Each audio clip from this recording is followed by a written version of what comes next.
আসসালামু আলাইকুম ওরহমতুল্লাহি ওয়াবারাকাতুহু। রহমতের দিগন্ত চ্যানেলের প্রিয় দর্শকবৃন্দ, ইসলামের অমৃত জ্ঞানে আজ আপনাদের স্বাগতম। আল্লাহর অসীম রহমত ও মাগফিরাত আমাদের প্রতিটি মুহূর্তকে ধন্য করুক। চ্যানেলটি সাবস্ক্রাইব করে আমাদের এই ছোট্ট প্রচেষ্টার অংশীদার হন। জ্ঞান অর্জনের এই পবিত্র যাত্রায় সঙ্গী দিন।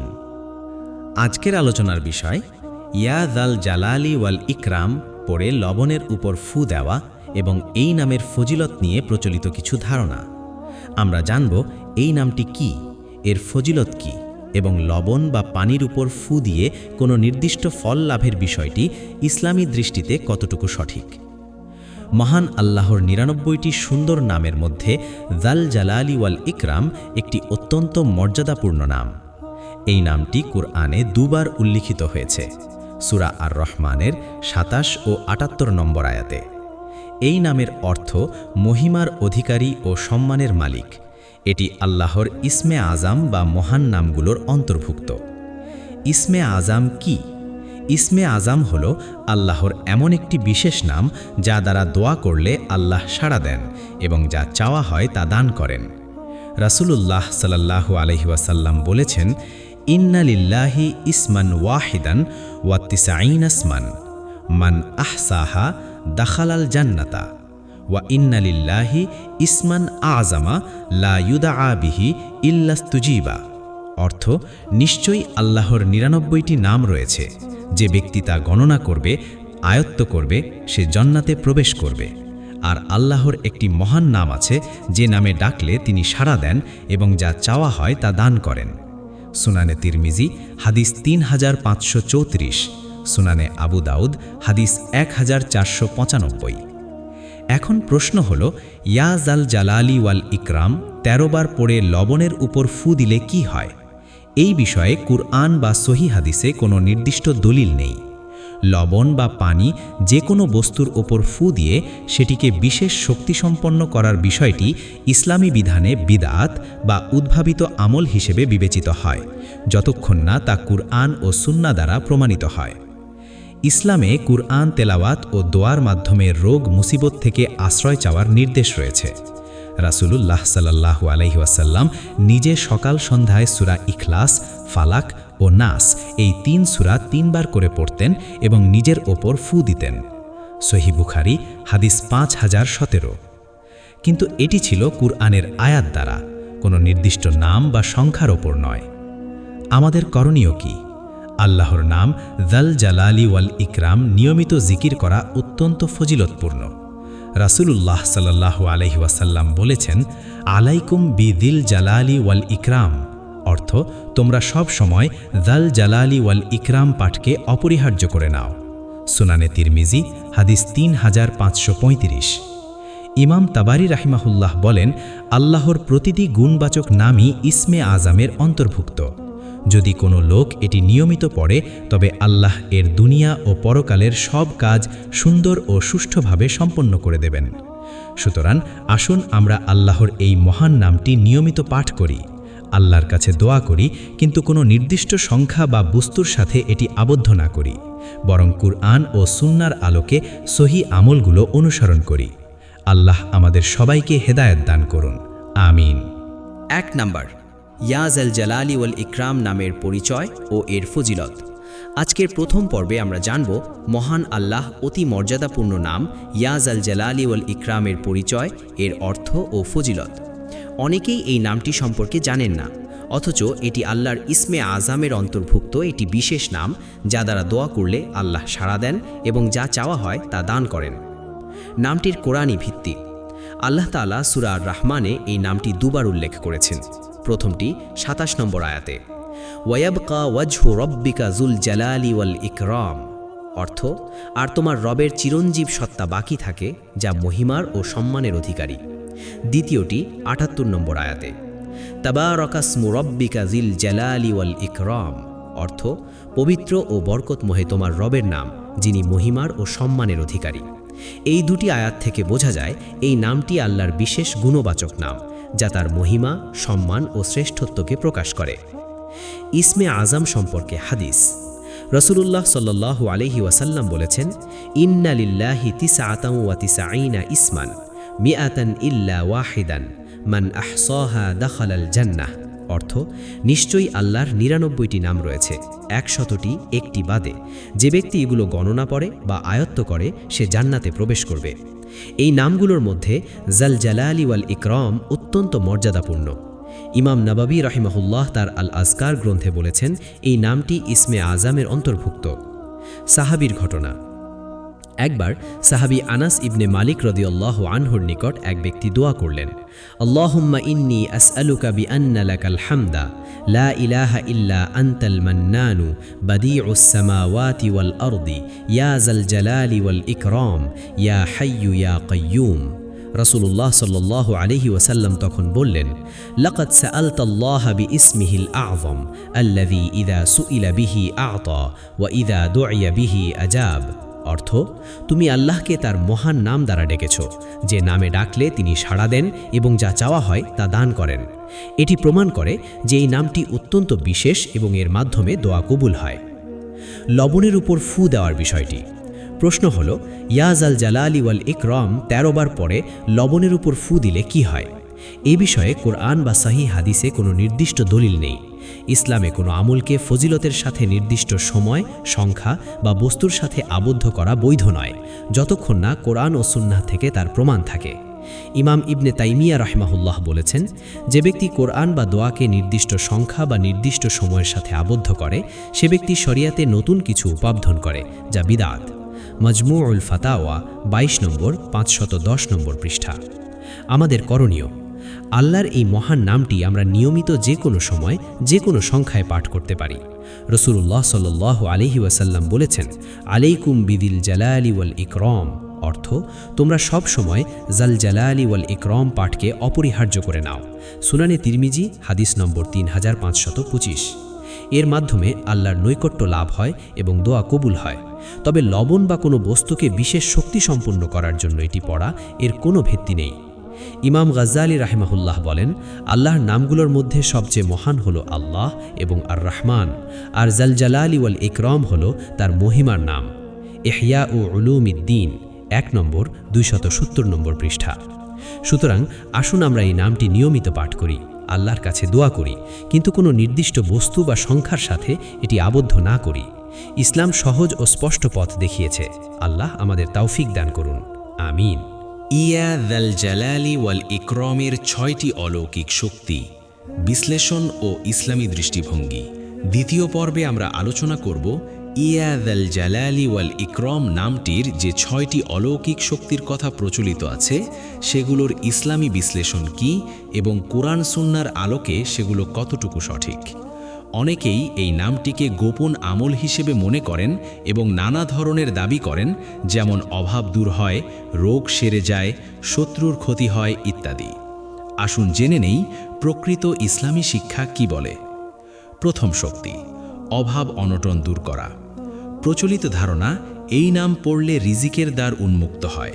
বাস্তবে আল্লাহ তাআলা বলেন, ওয়াফিস সামাই রিজকুকুম ওয়ামা তুআদুন, সূরা জারিয়াত আয়াত ২২।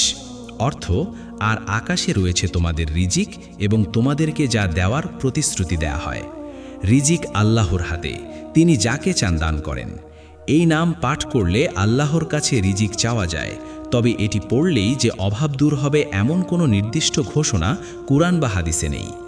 রাসূলুল্লাহ সাল্লাল্লাহু আলাইহি ওয়াসাল্লাম বলেছেন, ইন্নার রিজক লা ইয়াতলুবুল আবদা কামা ইয়াতলুবুহু আজালুহ। মুসনাদ আহমদ হাদিস ২২২৩৯। অর্থ, নিশ্চয় রিজিক বান্দাকে তেমনিভাবে খোঁজ করে যেমন তার মৃত্যু তাকে খোঁজ করে। সুতরাং চেষ্টা ও দোয়ার পাশাপাশি আল্লাহর উপর ভরসা করা জরুরি। দ্বিতীয় শক্তি, রোগ নিরাময়। কেউ কেউ বলেন, এই নাম পড়ে পানিতে ফুঁ দিলে রোগ সেরে যায়। ইসলামে রোগ নিরাময়ের জন্য কুরআনকে শিফা বলা হয়েছে। আল্লাহ বলেন, ওয়ানুনাজ্জিলু মিনাল কুরআনি মা হুয়া শিফাউ ওয়া রাহমাতুল লিল মুমিনিন, সূরা বনী ইসরাঈল আয়াত ৮২। অর্থ, আর আমি কুরআন থেকে এমন কিছু নাজিল করি যা মুমিনদের জন্য শিফা ও রহমাত। রাসূলুল্লাহ সাল্লাল্লাহু আলাইহি ওয়াসাল্লাম রোগের সময় সূরা ফালাক, নাস ও ইখলাস পড়তেন, বুখারী মুসলিম। তবে ইয়া যাল জালালি ওয়াল ইকরাম পড়ে ফুঁ দেওয়ার বিষয়ে কোনো সহি হাদিস নেই। ইমাম ইবনে কাসির রহিমাহুল্লাহ বলেছেন, কুরআনের আয়াতগুলোই প্রকৃত শিফা আর দুয়া হলো রোগ নিরাময়ের মাধ্যম। তাফসির ইবনে কাসির 5 নম্বর আয়াত 28। তৃতীয় শক্তি, শত্রুর ক্ষতি করা। অনেকে মনে করেন এই নাম পড়লে শত্রুর কুমন্ত্রণা ব্যর্থ হয় এবং শত্রু দুর্বল হয়ে পড়ে। ইসলামের শত্রুর ক্ষতি কামনা না করে বরং দুয়া করার নির্দেশ রয়েছে। রাসূলুল্লাহ সাল্লাল্লাহু আলাইহি ওয়াসাল্লাম বলেছেন, লা তাতামান্নাউ লিকা আল আদুই ওয়াসআলুল্লাহাল আফিয়াহ। সহিহ বুখারী হাদিস 3026। অর্থ, তোমরা শত্রুর মুখোমুখি হওয়ার আকাঙ্ক্ষা করো না, বরং আল্লাহর কাছে নিরাপত্তা প্রার্থনা করো। আল্লাহ বলেন, ইন্না কাইদাশ শাইতানি কানা দাঈফা। সূরা নিসা আয়াত 76। অর্থ, নিশ্চয়ই শয়তানের চক্রান্ত দুর্বল, তাই শত্রুর ক্ষতি কামনার চেয়ে আল্লাহর কাছে হেফাজত চাওয়া উত্তম। চতুর্থ শক্তি, মন প্রশান্তি লাভ। এটি সঠিক, কারণ আল্লাহর স্মৃতিতে অন্তর প্রশান্ত হয়। আল্লাহ বলেন, আলা বিযিক্রিল্লাহি তাতমাইন্নুল কুলুব। সূরা আর-রাদ আয়াত 28। এই নাম জিকির করলে মন শান্ত হয়। ইমাম নাবাবী রহিমাহুল্লাহ বলেন, আল্লাহর নামসমূহের জিকির হল অন্তরের প্রশান্তির উৎস। আল আযকার 1/215। পঞ্চম শক্তি, মৃত্যু সহজ হয়। কোনো হাদিসে এই নামের সঙ্গে মৃত্যু সহজ হওয়ার সম্পর্ক নেই। রাসূলুল্লাহ সাল্লাল্লাহু আলাইহি ওয়াসাল্লাম রোগ মুসিবতের সময় দোয়া শিখিয়েছেন, যেমন আল্লাহুম্মা আহয়িনি মা কানাতিল হায়াতু খায়রাল লি ওয়া তাওয়াফফানি ইযা কানাতিল মাউতু খায়রাল লি। সহিহ বুখারী হাদিস 5671। অর্থ, হে আল্লাহ, আমাকে জীবিত রাখো যতক্ষণ জীবন আমার জন্য কল্যাণকর, আর মৃত্যু দাও যখন মৃত্যু আমার জন্য কল্যাণকর। ষষ্ঠ শক্তি, জান্নাত লাভ করা। ইসমে আজম দ্বারা দোয়া করলে জান্নাত লাভের প্রতিশ্রুতি রয়েছে। রাসূলুল্লাহ সাল্লাল্লাহু আলাইহি ওয়াসাল্লাম বলেছেন, মান আহসুহা দাখালাল জান্নাহ। বুখারী মুসলিম। অর্থ, যে ব্যক্তি আল্লাহর 99টি নাম আয়ত্ত করবে সে জান্নাতে প্রবেশ করবে। এই নামের মাধ্যমেও জান্নাত লাভ হতে পারে, তবে এটি শুধু মুখস্থ পাঠ নয়, বরং অর্থ বুঝে আমল করতে হবে। মনে রাখবেন, আল্লাহর নামসমূহের ফজিলত অপরিসীম, কিন্তু সেগুলোকে নির্দিষ্ট সংখ্যা ও বস্তুর সাথে আবদ্ধ করা বিদআত। আমাদের উচিত সহি দলিল অনুসরণ করা এবং আল্লাহর কাছে তার নামের মাধ্যমেই দোয়া করা। আমিন। 3 নাম্বার, ইয়া জাল জালালি ওয়াল ইকরাম পাঠের সঠিক পদ্ধতি ও আমাদের করণীয়। তৃতীয় পর্বে আমরা জানব ইয়া জাল জালালি ওয়াল ইকরাম পাঠের সঠিক পদ্ধতি কী, কিভাবে আমরা এই নামটি জিকির করব এবং লবণের উপর ফু দিয়ে কোনো বিশেষ ফল লাভের বিষয়টি ইসলামী দৃষ্টিতে কতটুকু গ্রহণযোগ্য। অনেকেই এই নামটি পড়ার বিভিন্ন পদ্ধতি প্রচার করে থাকেন, যেমন নির্দিষ্ট সংখ্যায় পড়া, নির্দিষ্ট সময়ে পড়া বা লবণ পানির উপর ফু দেওয়া। আসুন জেনে নিই সহি ইসলামী শিক্ষা কি বলে। জিকিরের মূলনীতি। ইসলামে জিকিরের মূল উদ্দেশ্য হল আল্লাহর স্মরণ, তার নৈকট্য লাভ করা এবং অন্তরকে প্রশান্ত করা। আল্লাহ তাআলা বলেন, ফাজকুরুনি আজকুরকুম ওয়াশকুরুলি ওয়ালা তাকফুরুন। অর্থ, তোমরা আমাকে স্মরণ করো, আমি তোমাদের স্মরণ করব, আর তোমরা আমার প্রতি কৃতজ্ঞ হও এবং অকৃতজ্ঞ হইও না।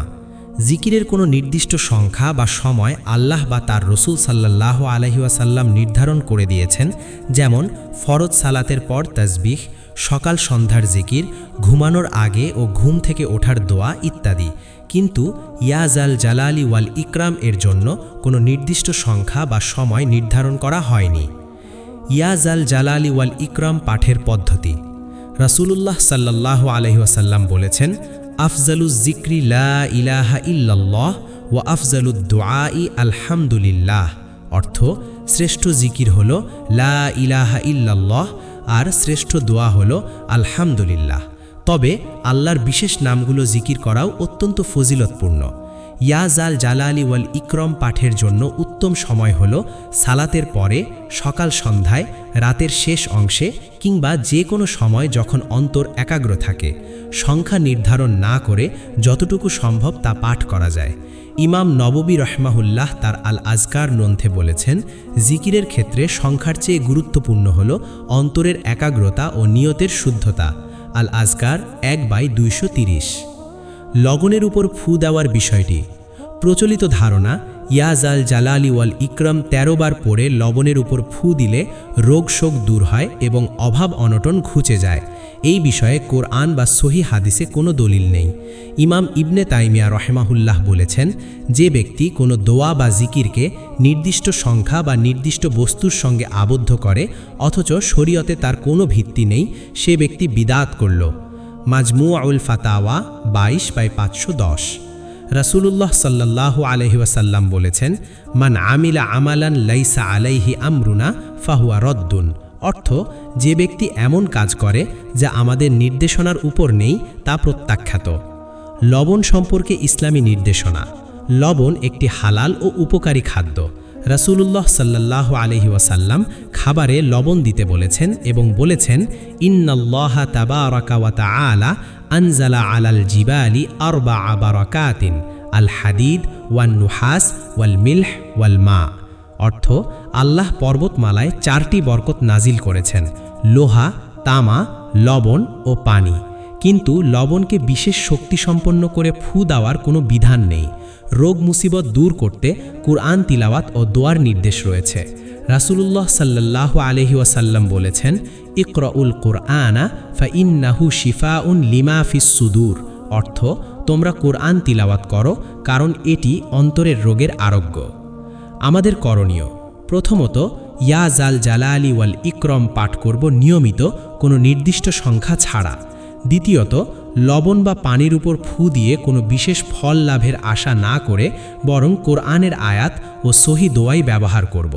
তৃতীয়ত, আল্লাহর কাছে দোয়া করব তার নামের মাধ্যমে, কারণ আল্লাহ নিজেই বলেছেন, ওয়ালিল্লাহিল আসমাউল হুসনা ফাদউহু বিহা। অর্থ, আল্লাহর জন্য রয়েছে সুন্দর নামসমূহ, কাজেই তোমরা সে নামগুলো দ্বারা তাকে ডাকো। সুতরাং আসুন আমরা সহি পথে চলি এবং কোনো উদ্ভাবিত আমল থেকে বিরত থাকি। আল্লাহ আমাদের সবাইকে সঠিক জ্ঞান ও আমলের তৌফিক দান করুন। আমিন। 4 নম্বর, ইয়া জাল জালালি ওয়াল ইকরামের সাথে লবণের সম্পর্ক, ইসলামী দৃষ্টিতে বিশ্লেষণ। চতুর্থ পর্বে আমরা গভীরভাবে বিশ্লেষণ করব ইয়া জাল জালালি ওয়াল ইকরাম পাঠের সাথে লবণের সম্পর্ক কী, কেন এই প্রচলন তৈরি হয়েছে এবং ইসলামী শরীয়ত এই বিষয়ে কি বলে। অনেকেই লবণের উপর 13 বার এই নাম পড়ে ফু দেওয়ার কথা বলেন, কিন্তু এর কোনো ভিত্তি আছে কি? আসুন জেনে নেই। প্রচলনের উৎস কী? আমাদের সমাজে অনেক ধরনের গোপন আমল প্রচলিত আছে যা মুখে মুখে ছড়িয়ে পড়ে। এর মধ্যে অনেকগুলোই সুফি সাধক বা কিছু বুজুর্গের ব্যক্তিগত অভিজ্ঞতা থেকে আসে, কিন্তু কোরআন সুন্নাহ দ্বারা প্রমাণিত নয়। ইয়া জাল জালালি ওয়াল ইকরাম 13 বার পড়ে লবণের উপর ফু দেওয়ার প্রচলনটিও তেমনই। ইসলামের ইতিহাসে আমরা দেখি সাহাবা ও তাবেঈরা কোনো বস্তুকে বিশেষ শক্তি সম্পন্ন করার জন্য কখনো নির্দিষ্ট নাম বারবার পড়ে ফু দিতেন না, বরং তারা কুরআনের আয়াত, বিশেষত সূরা ফালাক, নাস ও আয়াতুল কুরসি ব্যবহার করতেন রোগ ও শয়তান থেকে আশ্রয় চাওয়ার জন্য। লবণের ইসলামী মর্যাদা। লবণ একটি গুরুত্বপূর্ণ খাদ্য উপাদান। রাসূলুল্লাহ সাল্লাল্লাহু আলাইহি ওয়াসাল্লাম খাবার খাওয়ার সময় লবণ ব্যবহার করতেন এবং বলেছেন, আলাইকুম বিল মিলহ ফাইন্নাহু শিফাউন মিন 70 দাআন। অর্থ, তোমরা লবণ গ্রহণ করো কারণ এটি 70টি রোগের আরোগ্য। তবে এই হাদিসটিকে অনেক আলেম দাঈফ বা দুর্বল বলেছেন। সহিহ হাদিসে লবণের চিকিৎসাগত উপকারিতা উল্লেখ থাকলেও এটি কখনো ধর্মীয় আমলের বস্তু হিসেবে ব্যবহৃত হয়নি।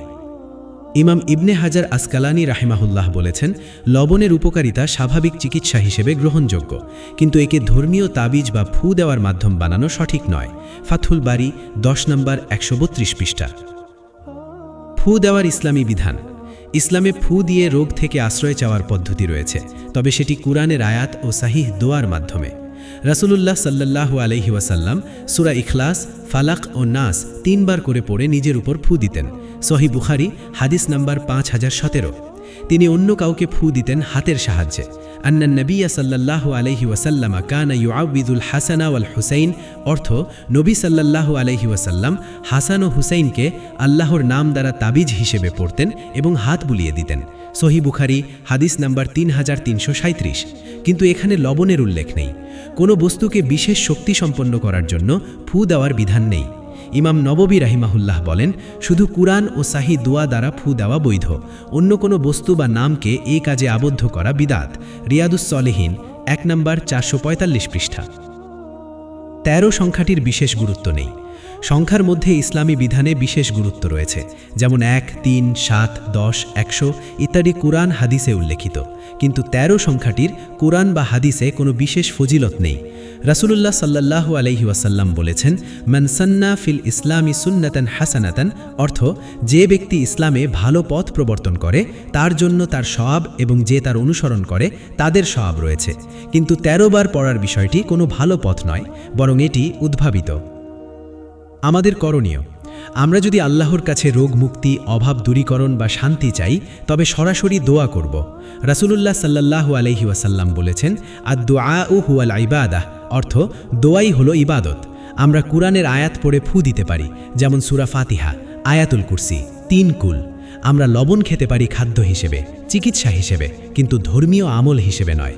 আল্লাহ বলেন, ওয়া ইযা মারিদ্দু ফাহুয়া ইয়াশফিন, অর্থ আর যখন আমি অসুস্থ হই তখন তিনিই আমাকে আরোগ্য দান করেন। আল্লাহ চূড়ান্ত শিফাদাতা, কোনো বস্তু বা নাম নয়। সুতরাং আসুন আমরা সহি পথে চলি, কুরআন সুন্নাহের দলিল অনুসরণ করি এবং উদ্ভাবিত আমল থেকে বিরত থাকি। আল্লাহ আমাদের হেদায়াত দান করুন, আমিন। 5 নম্বর, ইয়া জাল জালালি ওয়াল ইকরাম ও গোপন আমল, ভ্রান্ত ধারণা ও সঠিক ইসলামী দৃষ্টিভঙ্গি। পঞ্চম ও শেষ পর্বে আমরা আলোচনা করব ইয়া জাল জালালি ওয়াল ইকরাম নামটি নিয়ে প্রচলিত গোপন আমল ও 6টি অলৌকিক শক্তির ভিত্তি কতটুকু সঠিক এবং প্রকৃত ইসলামী শিক্ষা কি বলে। অনেকেই মনে করেন এই নামটি পড়ে লবণের উপর ফুঁ দিলে অভাব অনটন, রোগ শোক, শত্রুর কুমন্ত্রণা সব কিছু দূর হয়ে যায়। কিন্তু আসল সত্যি কি তাই? আসুন কোরআন সুন্নাহর আলোকে যাচাই করি। গোপন আমল ধারণাটি কি ইসলাম সম্মত? ইসলামে গোপন আমল বলে কিছু নেই। প্রতিটি ইবাদত ও দোয়া প্রকাশ্যে ও গোপনে উভয়ভাবেই করা যায়, কিন্তু সেটি হতে হবে কুরআন সুন্নাহ দ্বারা প্রমাণিত। রাসূলুল্লাহ সাল্লাল্লাহু আলাইহি ওয়াসাল্লাম বলেছেন, ইন্নাল্লাহা আযজা ওয়া জাল্লা ইয়াকুল আনা মা'a আবদি মা যাকারানি ওয়া তাহাররাকাত বি শাফাতাহ। সহিহ বুখারী হাদিস নাম্বার 7405। অর্থ, নিশ্চয় আল্লাহ বলেন, আমি আমার বান্দার সাথে থাকি যখন সে আমাকে স্মরণ করে এবং তার ঠোঁট নড়ে। জিকির ও দোয়ার জন্য নির্দিষ্ট সময়, সংখ্যা বা বস্তুর প্রয়োজন নেই, বরং নিয়মিত ও আন্তরিকভাবে আল্লাহর কাছে প্রার্থনা করাই মূল কথা। গোপন আমল বলতে যা বোঝানো হয় তা সাধারণত সুফি সাধকদের ব্যক্তিগত মুরাকাবা বা জিকির পদ্ধতি হতে পারে, কিন্তু সেগুলো সাধারণ মুসলিমদের জন্য আবশ্যক নয় এবং সেগুলোর ভিত্তি দুর্বল। 6টি অলৌকিক শক্তির সমালোচনা। আমরা পূর্ববর্তী পর্বে এই 6টি শক্তি নিয়ে আলোচনা করেছি। অভাব দূর, রোগ নিরাময়, শত্রুর ক্ষতি, মন প্রশান্তি, মৃত্যু সহজ ও জান্নাত লাভ। এর মধ্যে শুধু মন প্রশান্তি ও জান্নাত লাভের কিছু ভিত্তি আছে, কারণ আল্লাহর স্মরণে অন্তর প্রশান্ত হয় এবং ইসমে আজম দ্বারা দোয়া করলে জান্নাত লাভের প্রতিশ্রুতি রয়েছে, কিন্তু বাকি দাবিগুলোর কোনো সহিহ দলিল নেই। ইমাম ইবনে তাইমিয়া রাহিমাহুল্লাহ বলেছেন, যে ব্যক্তি আল্লাহর কোনো নামকে নির্দিষ্ট সংখ্যা বা নির্দিষ্ট বস্তুর সাথে আবদ্ধ করে এবং তা দ্বারাই সব সমস্যা সমাধান হবে বলে বিশ্বাস করে, সে ব্যক্তি শিরকের কাছাকাছি চলে যায়, কারণ সে আল্লাহর ইচ্ছাকে উপেক্ষা করে বস্তুকেই প্রভাবশালী মনে করে। মাজমুউল ফাতাওয়া 1:153। লবণের উপর ফুঁ একটি গভীর বিশ্লেষণ। লবণ একটি নেয়ামত, যেমনটি আগে বলা হয়েছে, কিন্তু ইসলামে ফুঁ দেওয়ার কাজটি শুধুমাত্র কুরআনের আয়াত ও সহিহ দোয়ার মাধ্যমে বৈধ। রাসূলুল্লাহ সাল্লাল্লাহু আলাইহি ওয়াসাল্লাম বলেছেন, মান রাকা রুকিয়াতান লাইসা ফিহা শিরকুন ফালা বাসা। অর্থ, যে ব্যক্তি শিরকবিহীন ঝাড়ফুঁক করে তাতে কোনো দোষ নেই। কিন্তু এখানে ইয়া জাল জালালি ওয়াল ইকরাম নামটি কুরআনের আয়াত নয়, এটি আল্লাহর নাম। নাম দিয়ে ঝাড়ফুঁক করা বৈধ কিনা এ বিষয়ে আলেমদের মতভেদ রয়েছে, তবে অধিকাংশ আলেম মনে করেন নামের মাধ্যমেও দোয়া করা যায়, কিন্তু সেটিকে নির্দিষ্ট সংখ্যা বা বস্তুর সাথে আবদ্ধ করা যাবে না। ইমাম নাবাভী রহিমাহুল্লাহ বলেন, আল্লাহর নাম দ্বারা ফুঁ দেওয়া বৈধ, তবে শর্ত হল নামটির অর্থ বুঝে পড়তে হবে এবং সেটিকে তাবিজ বা জাদুর মতো মনে করা যাবে না। শারহ মুসলিম 14:121। 99% জানেই না এই স্লোগানের সমালোচনা। অনেক ভিডিওতে 99% জানেই না বলে দর্শকদের আকৃষ্ট করা হয়। এটি একটি মানসিক চাপ সৃষ্টি করার কৌশল। ইসলামে জ্ঞান অর্জনের জন্য এই ধরনের স্লোগানের প্রয়োজন নেই। আল্লাহ বলেন, ওয়াকুল রব্বি জিদনি ইলমা, সূরা তোয়াহা আয়াত নাম্বার 114। অর্থ, আর বলো, হে আমার রব, আমার জ্ঞান বৃদ্ধি করো। জ্ঞান অর্জনের পথ হল কুরআন সুন্নাহ অধ্যয়ন করা, আলেমদের কাছ থেকে শেখা, কোনো গোপন আমলের পেছনে ছুটে না যাওয়া। রাসূলুল্লাহ সাল্লাল্লাহু আলাইহি ওয়াসাল্লাম বলেছেন, মান সালাকা তরিকান ইয়ালতামিসু ফীহি ইলমান সাহালাল্লাহু লাহু তরিকান ইলাল জান্নাহ। সহিহ মুসলিম হাদিস নাম্বার 2629। অর্থ, যে ব্যক্তি জ্ঞান অর্জনের পথে চলে, আল্লাহ তার জান্নাতের পথ সহজ করে দেন। আমাদের চূড়ান্ত উপদেশ: 1. ইয়া জাল জালালি ওয়াল ইকরাম নিয়মিত জিকির করুন, কিন্তু কোনো নির্দিষ্ট সংখ্যা বা বস্তুর সাথে আবদ্ধ না করে। 2. রোগ মুসিবত থেকে মুক্তি পেতে কোরআনের আয়াত, সূরা ফাতিহা, আয়াতুল কুরসি, 3 কুল ও সহি দোয়াগুলো ব্যবহার করুন। 3. লবণ বা অন্য কোনো বস্তুকে ধর্মীয় তাবিজ বানাবেন না। এটি খাদ্য ও চিকিৎসার মাধ্যম, ইবাদতের মাধ্যম নয়। 4. কোনো গোপন আমলের পেছনে না ছুটে কোরআন সুন্নাহর সহিহ জ্ঞান অর্জন করুন। মহান আল্লাহ আমাদের সবাইকে সঠিক পথে চলার তৌফিক দান করুন। আমিন। 6 নাম্বার, ইয়া জাল জালালি ওয়াল ইকরাম, ভিত্তিহীন দাবি ও কুরআন সুন্নাহর সার্বিক নির্দেশনা। আজকের এই বিশেষ পর্বে আমরা আলোচনার সামগ্রিক উপসংহার টানব। ইয়া জাল জালালি ওয়াল ইকরাম পড়ে লবণের ওপর ফু দেওয়ার বিষয়টি সম্পর্কে ইসলামী শরীয়তের চূড়ান্ত অবস্থান কি এবং আমাদের করণীয় কি। আমরা পূর্ববর্তী পর্বগুলোতে জেনেছি এই নামের ফজিলত রয়েছে, কিন্তু সেটিকে নির্দিষ্ট সংখ্যা, নির্দিষ্ট বস্তু বা অলৌকিক শক্তির সাথে আবদ্ধ করার কোনো ভিত্তি নেই। আসুন জেনে নেই কোরআন ও সহিহ হাদিসের সার্বিক নির্দেশনা আমাদের কি বলে। কোরআনের সার্বিক নির্দেশনা: আল্লাহ তাআলা আমাদেরকে সব কিছুর জন্য তার কাছে সরাসরি প্রার্থনা করার নির্দেশ দিয়েছেন। তিনি বলেন, ওয়াইযা সাআলাকা ইবাদি আন্নি ফাইন্নী করিবুন উজিবু দাওয়াতাদ দাঈ ইযা দাআন। অর্থ, আর যখন আমার বান্দারা আমার সম্পর্কে জিজ্ঞেস করে, নিশ্চয়ই আমি নিকটবর্তী। যখন কোনো দোয়াকারী আমাকে ডাকে, আমি তার দোয়া কবুল করি। এই আয়াত প্রমাণ করে আল্লাহর কাছে পৌঁছানোর জন্য কোনো গোপন আমল, বিশেষ সংখ্যা বা বস্তুর প্রয়োজন নেই। তিনি নিকটবর্তী, তিনি সব কিছু শোনেন ও জানেন। রাসূলুল্লাহ সাল্লাল্লাহু আলাইহি ওয়াসাল্লাম বলেছেন, ইন্নাল্লাহা হাইয়্যুন কারীমুন ইয়াস্তাহি ইযা রাফআ আর-রাজুলু ইলাইহি ইয়াদাইহি আন ইয়ারুদ্দাহুমা সিফরান। অর্থ, নিশ্চয়ই আল্লাহ লজ্জাশীল ও দয়ালু। যখন কোনো বান্দা তার দিকে 2 হাত তুলে দোয়া করে, তিনি সেগুলো খালি ফেরত দিতে লজ্জা পান। লবণের উপর ফু দেওয়ার বিষয়ে চূড়ান্ত মত: আমরা জেনেছি লবণ একটি হালাল ও উপকারী খাদ্য, কিন্তু ধর্মীয় ফু দেওয়ার বস্তু হিসেবে এর কোনো ভিত্তি নেই। ইমাম শাওকানি রহিমাহুল্লাহ বলেছেন, যে ব্যক্তি কোরআনের আয়াত বা আল্লাহের নাম দ্বারা কোনো বস্তুকে ফু দিয়ে সেটিকে বিশেষ শক্তি সম্পন্ন মনে করে, তা শরীয়তসম্মত নয়, কারণ এটি জাহিলিয়তের যুগের প্রথা ছিল, যা ইসলাম বাতিল করেছে। নাইলুল আওতার 8 ভাগ 125। রাসূলুল্লাহ সাল্লাল্লাহু আলাইহি ওয়াসাল্লাম বলেছেন, মান তাআল্লাকা তামিমাতান ফালা আতাম্মাল্লাহু লাহু। অর্থ, যে ব্যক্তি তাবিজ অর্থাৎ ঝাড়ফুঁকের বস্তু ব্যবহার করল, আল্লাহ তার কাজ পূর্ণ করবেন না। যদি আমরা লবণকে তাবিজের মতো ব্যবহার করি, তবে এটি এই নিষেধের আওতায় পড়বে। গোপন আমল ও অলৌকিক শক্তির প্রতারক দাবি: আমরা দেখেছি ইয়া জাল জালালি ওয়াল ইকরামের সাথে 6টি অলৌকিক শক্তি যুক্ত করে দাবি করা হয় অভাব দূর, রোগ নিরাময়, শত্রুর ক্ষতি ইত্যাদি। কিন্তু ইসলামে কখনো কোনো বান্দাকে এমন ক্ষমতা দেওয়া হয়নি যে সে একটি নাম পড়ে লবণের উপর ফু দিলেই সব সমস্যার সমাধান হয়ে যাবে। আল্লাহ বলেন, কুল লা আমলিকু লিনাফসি নাফআন ওয়ালা দাররান ইল্লা মা শা আল্লাহ। অর্থ, বলো, আমি আমার নিজের কোনো উপকার বা ক্ষতি করার অধিকারী নই, শুধু যা আল্লাহ চান। এই আয়াত আমাদের শেখায় সব কিছু আল্লাহের ইচ্ছার উপর নির্ভরশীল। নাম বা বস্তুর কোনো স্বাতন্ত্র্য ক্ষমতা নেই। আমাদের প্রকৃত করণীয় কি? 1. তাওহীদের উপর দৃঢ় থাকা, আল্লাহ ছাড়া আর কাউকে বা কিছুকে প্রভাবশালী মনে না করা। 2. সহি দোয়ায় অভ্যস্ত হওয়া। রাসূলুল্লাহ সাল্লাল্লাহু আলাইহি ওয়াসাল্লাম যেসব দোয়া শিখিয়েছেন সেগুলো নিয়মিত পাঠ করা, যেমন রোগের সময় আল্লাহুম্মা রব্বান নাস, দুশ্চিন্তায় লা ইলাহা ইল্লাল্লাহুল আজিমুল হালিম ইত্যাদি। 3. কোরআন তেলাওয়াত, সূরা বাকারা, আয়াতুল কুরসি, 3 কুল নিয়মিত পড়া। 4. ইস্তিগফার ও তাকওয়া, অভাব দূরীকরণ ও মুসিবত থেকে মুক্তির সর্বশ্রেষ্ঠ পথ। 5. চিকিৎসা গ্রহণ, ইসলাম রোগের চিকিৎসাকে উৎসাহিত করে। রাসূলুল্লাহ সাল্লাল্লাহু আলাইহি ওয়াসাল্লাম বলেছেন, তাদাওয়াউ ফাইন্নাল্লাহা লাম ইয়াদা দাআন ইল্লা ওয়াদা লাহু দাওয়াআন। অর্থ, তোমরা চিকিৎসা করো, কারণ আল্লাহ কোনো রোগ সৃষ্টি করেননি, কিন্তু তার ঔষধও সৃষ্টি করেছেন। বুজুর্গদের উক্তি।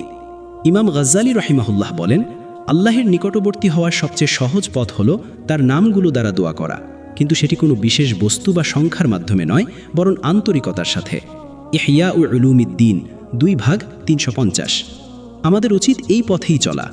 মহান আল্লাহ আমাদের সবাইকে বিদআত থেকে রক্ষা করুন, সহি জ্ঞান দান করুন এবং তার নামগুলোর প্রকৃত ফজিলত বুঝে আমল করার তৌফিক দান করুন। আমাদের ভুলভ্রান্তি ক্ষমা করে দিন এবং আমাদেরকে দুনিয়া ও আখিরাতে কল্যাণ দান করুন। আজকের এই পর্বে আমরা আলোচনা করেছি ইয়া জাল জালালি ওয়াল ইকরাম পড়ে লবণের উপর ফু দেওয়ার বিষয়টি এবং এর সাথে জড়িত অলৌকিক শক্তির দাবিগুলো ইসলামী দৃষ্টিতে কতটুকু সঠিক।